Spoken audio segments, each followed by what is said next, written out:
Closing now with a story that raises serious questions about how safely history is being stored. In the UK city of Bristol, a massive theft has meant the loss of more than 600 museum artefacts, including several objects looted from India during the colonial era. Police say the break-in happened on September 25th between 1 and 2 in the morning. 4 men broke into a warehouse in Bristol which stores the museum's collection. They ran off with hundreds of high-value artefacts, mostly from the British Empire and Commonwealth collection.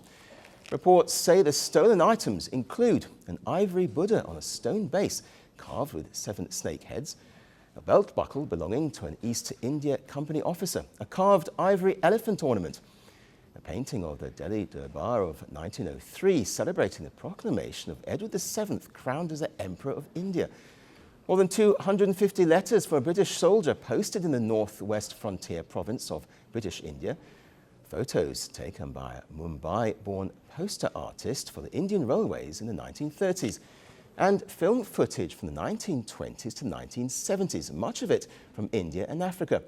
According to reports, the building was targeted twice, with the second raid accounting for the majority of the loss.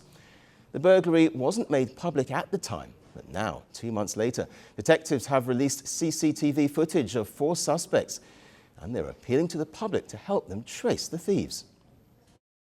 These items, many of which were donations, form part of a collection that provides insight into a multi-layered part of British history, and we are hoping that members of the public can help us to bring those responsible to justice. Well, this is not the first time a theft like this has happened in the UK.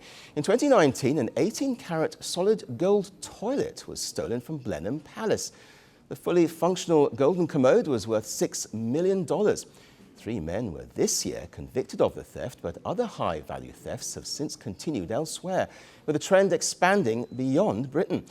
Just earlier this year, Paris saw a heist of its own at the Louvre Museum. In October, 4 thieves in balaclavas pulled up on motorbikes, set up an extendable ladder and climbed through an upper window of the museum using angle grinders to break in. The robbery reportedly lasted just 6 to 7 minutes, and they escaped with imperial jewels worth more than $100 million. Police say the thieves targeted 9 objects, 8 were stolen, but one piece, the crown of Empress Eugenie, was dropped during the getaway and found outside. French officials say the theft exposed a major blind spot in the museum's surveillance setup. A major weakness, the lack of external cameras.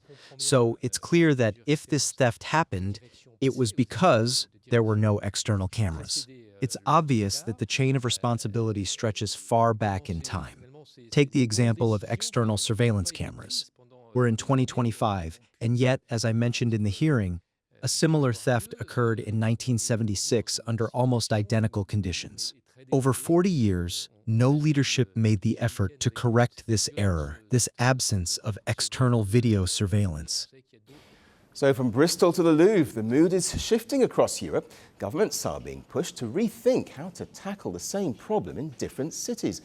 Reports point to a clear gap between the value of what's on display and the budgets meant to protect them. And as those gaps are exposed, museums are left wondering how many more priceless artifacts are at risk.